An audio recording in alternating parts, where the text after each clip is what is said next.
Hi students, MLT first year, the subject microbiology and pathology.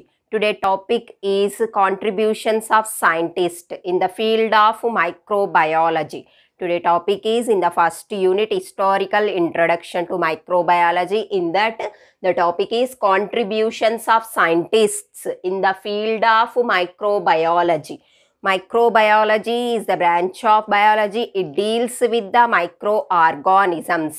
సూక్ష్మజీవుల గురించి అధ్యయనం చేయు శాస్త్రాన్ని మనము సూక్ష్మజీవ శాస్త్రము లేదా మైక్రోబయాలజీ అంటాం. The microorganisms are present everywhere. Microorganisms are present everywhere. Air, soil, water, inside and outside the body, plants, animals. They are omnipresent. They present everywhere. సూక్ష్మజీవులు అనేవి ఎక్కడనైనా ఉంటవి. అవి నేలలో, నీటిలో, గాలిలో, మానవ శరీరము, జంతువులు, ప్లాంట్స్ శరీరం, మానవ శరీరం పైన మరియు లోపల కూడా ఎన్నో రకాల సూక్ష్మజీవులు అనేవి ఉంటాయి. అని అన్ని మైక్రో ఆర్గానిజమ్స్ డిసీజ్ని కాజ్ చేయవు. వాటి వల్ల మనకి ఎన్నో రకాల ఉపయోగాలు అనేవి ఉంటవి. మరి మైక్రోబయాలజీని డెవలప్ చేసిన సైంటిస్ట్ అంటే మైక్రోబయాలజీ ఫీల్డ్లో నెంబర్ ఆఫ్ సైంటిస్ట్ అనేది వర్క్ చేశారు. వాళ్ళు ఎక్స్పెరిమెంట్స్ చేశారు. వాళ్ళు చేసిన ప్రయోగాలే మనం ఇప్పటివరకు యూజ్ చేస్తూ ఉన్నాము. The contributions of scientists in the field of microbiology. The scientists are the microbiology developed by the number of scientists. In that the important scientists are Antony van Leeuwenhoek, Antony van Leeuwenhoek, Louis Pasteur, Robert Koch, Edward Jenner, Joseph Lister, Alexander Fleming. Number of scientists worked in the field of microbiology. They are Antony van Leeuwenhoek, Louis Pasteur, Robert Koch, Edward Jenner, Joseph Lister, Alexander Fleming. ఈ శాస్త్రవేత్తలు ఎన్నో రకాల సేవలు అనేది microbiology ఫీల్డ్లో అందించారు. First one, Antony van Leeuwenhoek. The first scientist is Antony van Leeuwenhoek. Antony van Leeuwenhoek is considered as father of microbiology. Antony van Leeuwenhoek is considered as father of microbiology. సూక్ష్మజీవ శాస్త్ర పితామహుడు ఎవరంటే Anthony van లీవెన్హుక్. ఎందుకంటారంటే ఆయన first time సూక్ష్మజీవులు ఉంటాయి అని గుర్తించింది Anthony van లీవెన్హుక్. అందుకని అతన్ని సూక్ష్మజీవ శాస్త్ర పితామహుడు అంటారు. He was the first scientist to observe the microorganisms. So he considered as discoverer of microbial life. సూక్ష్మజీవులు అనేవి ఉంటవి అని ఫస్ట్ టైం గుర్తించిన కాబట్టి ఆయనని డిస్కవరర్ ఆఫ్ మైక్రోబియల్ లైఫ్ అని కూడా అంటారు.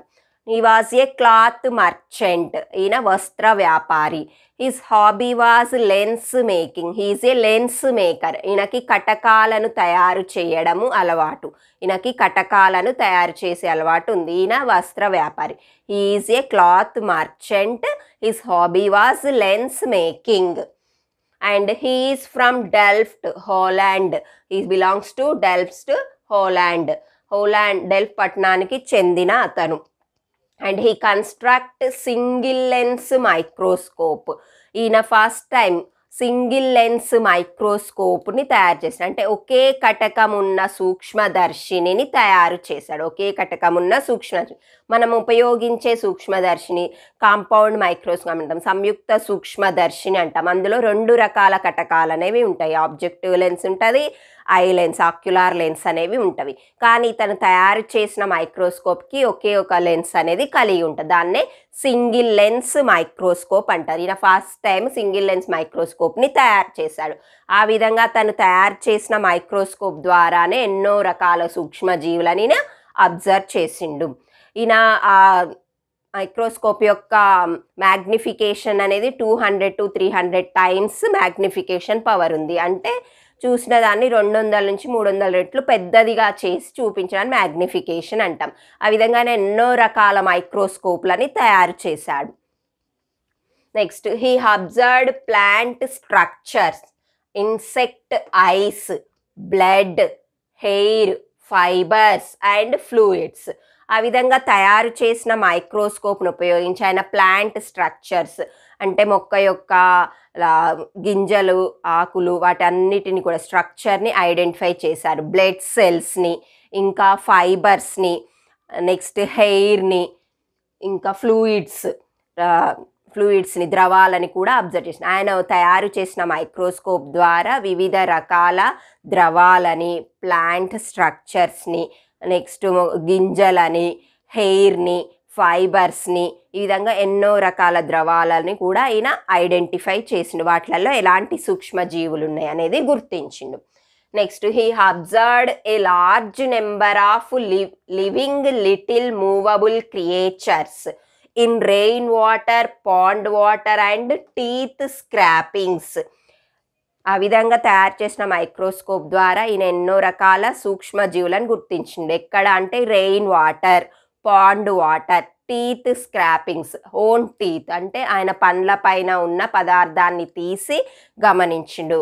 ఇంకా వర్షం నీటిలో, చెరువు నీటిలో ఎలాంటి సూక్ష్మజీవులు ఉంటాయి అనేది గుర్తించిండు. ఆ విధంగా గుర్తించిన సూక్ష్మజీవులకి యానిమల్ క్యూల్స్ అని నేమ్ ఇచ్చాడు. These organisms called as animalcules. ఆయన వర్షం నీటిలో, చెరువు నీటిలో, నెక్స్ట్ పండ్ల పైన ఉన్న పదార్థం అంటే స్క్రాపింగ్స్ పైన దాంట్లో ఉన్న సూక్ష్మజీవులను గుర్తించిండు. కానీ వాటికి బ్యాక్టీరియా అని, వైరస్ అని, ఫంగస్ అని ఇలాంటి నేమ్ ఇవ్వకుండా వాటికి యానిమల్ క్యూల్స్ అని పేరు పెట్టిండు. ఆయన కదిలే చిన్న జీవులకి యానిమల్ క్యూల్స్ అని నేమ్ ఇచ్చాడు. These organisms called as animal cules, small moving creatures. చిన్నవైన కదిలే జీవులనే యానిమల్ క్యూల్స్ అంటారు. సూక్ష్మ జీవులు అని అనకుండా ఆయన యానిమల్ క్యూల్స్ అని నేమ్ ఇచ్చారు. And he reported his observations to the Royal Society of London in 1683. ఈయన చేసిన ఎక్స్పెరిమెంట్స్, ఈయన చూసిన సూక్ష్మజీవులు, ఈయన తయారు చేసిన మైక్రోస్కోపు వీటన్నిటి గురించి లెటర్స్ రూపంలో రాయల్ సొసైటీ ఆఫ్ లండన్కి చేరవేసిన. ఎప్పుడు 1683లో ఈ report his observations to the Royal Society of లండన్కి లెటర్స్ రూపంలో ఆయన చేసిన ఎక్స్పెరిమెంట్స్ గురించి రాసి వాళ్ళకి పంపించిండు. He observed different shapes of bacteria. సూక్ష్మజీవులని లేదా బ్యాక్టీరియాను గుర్తించడమే కాకుండా బ్యాక్టీరియా యొక్క వివిధ ఆకారాలను కూడా గుర్తించిండు. అవేంటివి అంటే గోళాకారంగా ఉన్నవి, కడ్డీ ఆకారంలో ఉన్నవి, వంపు తిరిగినవి, ఈ విధంగా వివిధ రకాల బ్యాక్టీరియా యొక్క ఆకారాలను గుర్తించాడు. The bacterial shapes are spherical, rod, spiral. Spherical షేప్లో ఉన్న బ్యాక్టీరియాలని కోకై అంటాం. రాడ్ షేప్ కడ్డీ ఆకారంలో ఉన్న బ్యాక్టీరియాలను బ్యాసిల్లై అంటాం. స్పైరల్ స్ప్రింగ్ లాగా ఉన్న వాటిని స్పైరోకీట్స్ అంటాం. ఆ విధంగా బ్యాక్టీరియాలను గుర్తించడమే కాకుండా బ్యాక్టీరియా యొక్క వివిధ ఆకారాలు అంటే గోళాకారంగా ఉంటాయి బ్యాక్టీరియాస్ అనేవి, కడ్డీ ఆకారంలో ఉంటాయి, స్పైరల్ షేప్లో ఉంటాయి. ఈ విధంగా వివిధ ఆకారాలుగా ఉన్న బ్యాక్టీరియాలని గుర్తించిండు. Next he also observed fungi, algae and protozoa. He also observed the fungi, algae, protozoa.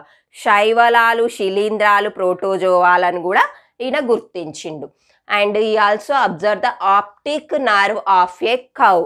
కవ్ యొక్క కంటిలో ఉన్న నాడులను కూడా ఈయన గుర్తించిండు. ఆప్టిక్ నర్వ్ ఆఫ్ ఏ అంటే కంటిలో ఉన్న నాడి, దేంట్లో ఆవులో. ఆ విధంగా ఇవన్నీ కూడా ఈయన observations. This is about the Antony van Leeuwenhoek. The today topic is contributions of scientists in the field of microbiology. Microbiology రంగంలో ఎన్నో రకాల సేవలు అందించిన శాస్త్రజ్ఞుల గురించి ఇక్కడ మనము తెలుసుకుంటాము.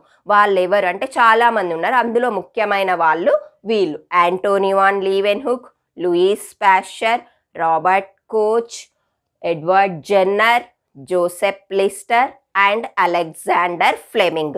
ఈ సైంటిస్ట్ల గురించి మనం డిస్కస్ చేస్తాం. ఈరోజు మనం యాంటోనీ వాన్ లీవెన్హుక్ గురించి తెలుసుకుంటున్నాం. యాంటోనీ వాన్ లీవెన్హుక్ని సూక్ష్మజీవ శాస్త్ర పితామహుడు అంటారు. He is considered as the father of microbiology because is the first scientist observe the microorganisms. ఎందుకంటారంటే ఈయన ఫస్ట్ సైంటిస్ట్ సూక్ష్మజీవులని గుర్తించింది. So is called as the discoverer of the microbial life. And ఈయన ఎక్కడి నుంచి వచ్చిండు? డెల్ఫ్ట్ పట్టణం, అంటే హోలాండ్కి చెందిన డెల్ఫ్ పట్టణం నుండి ఈయన వచ్చిండు. ఈయన వస్త్ర వ్యాపారి. ఈయన కటకాలను తయారు చేయడం హాబీ. ఆ విధంగా కటకాలను తయారు చేస్తూ మైక్రోస్కోప్ని తయారు చేశాడు. ఎలాంటి మైక్రోస్కోపు? Single lens microscope. ఒకే కటకం ఉన్న సూక్ష్మదర్శినిని తయారు చేశాడు. ఈ విధంగా తయారు చేసిన సూక్ష్మదర్శిని ద్వారా ఆయన వర్షపు నీరు, చెరువు నీటిలో, టీత్ స్క్రాబింగ్ పైన, బ్లడ్ సెల్స్లో, ప్లాంట్ స్ట్రక్చర్స్, ఈ విధంగా వివిధ రకాల వాటిపైన సూక్ష్మజీవులు ఎలా ఉంటాయి అనేది గుర్తించాడు. Next he observed a large number of living micro organisms. ఆయన ఎన్నో రకాల సూక్ష్మజీవులను గుర్తించిండు. వాటికి యానిమల్ క్యూల్స్ అని నేమ్ ఇచ్చాడు. ఏమని ఇచ్చాడు? యానిమల్ క్యూల్స్ అంటే లిటిల్ మూవబుల్ క్రియేచర్స్. అండ్ ఈయన తయారు చేసిన మైక్రోస్కోప్ గురించి, ఈయన చేసిన ఎక్స్పెరిమెంట్స్, అబ్జర్వ్ చేసిన వాటన్నిటి గురించి రాయల్ సొసైటీ ఆఫ్ లండన్కి చేరవేసింది. అండ్ బ్యాక్టీరియాలను గుర్తించడమే కాకుండా బ్యాక్టీరియా యొక్క ఆకారాలు, కోకై, రాడ్, స్పైరల్ షేప్లో ఉన్న బ్యాక్టీరియాలను కూడా ఈయన గుర్తించిండు. అండ్ బ్యాక్టీరియానే కాకుండా ఫంగస్, ఆల్గే, ప్రోటోజోవాలను గుర్తించిండు. ఇంకా ఆవు కంటి యొక్క నాడిని కూడా ఈయన గుర్తించిండు. ఇంకా విలియం హార్వే థియరీ, రక్త ప్రసరణ వ్యవస్థని కూడా ఈయన బలోపేతం అంటే ప్రూవ్ చేసిండు అన్నట్టు. ఈ విధంగా ఎన్నో రకాల ఎక్స్పెరిమెంట్స్ చేసిండు. ఫస్ట్ టైం మైక్రో ఆర్గానిజమ్స్ని ఐడెంటిఫై చేయడం వల్ల is considered as the father of microbiology. Antony van Leeuwenhoek is a great scientist. ఈయన నుంచే మనకి మైక్రోబయాలజీ అనేది డెవలప్ అయ్యింది. ఎందుకంటే సూక్ష్మజీవులు అంటే కంటికి కనిపించేవే కాకుండా కనపడనివి, అంటే కంటికి కనపడనివి కూడా సూక్ష్మజీవులు అంటే జీవులు ఉంటాయని ఫస్ట్ టైం గుర్తించిండు. అందుకనే ఆయనని సూక్ష్మజీవ శాస్త్ర పితామహుడు అంటారు. ఈయన ఎవరు? వస్త్ర వ్యాపారి. ఈయన హాబీ ఏంటిది? కటకాలను తయారు చేయడం. ఈయన అంటే కీ పాయింట్స్ ఏంటివి? ఈయన ఏమంటారు? ఫాదర్ ఆఫ్ మైక్రోబయాలజీ అంటారు. ఈయన ఏం చేసిండు? డిస్కవర్ ఆఫ్ మైక్రోబయాలజీ అంటే మైక్రో ఆర్గానిజమ్స్ని గుర్తించిండు. ఈయన ఏం తయారు చేసిండు? సింగిల్ లెన్స్ మైక్రోస్కోప్ని తయారు చేసిండు. ఈయన అబ్జర్వ్ చేసిన వాటికి ఏమని నేమ్ ఇచ్చిండు? యానిమల్ క్యూల్స్ అని నేమ్ ఇచ్చిండు. ఈయన అబ్జర్వేషన్స్ అన్ని ఎవరికి పంపించిండు? రాయల్ సొసైటీ ఆఫ్ లండన్కి. ఇవి కీ పాయింట్స్. అంటే యాంటోనీ వాన్ లీవెన్హుక్ యొక్క contributions. This is about the Antony van Leeuwenhoek. Okay.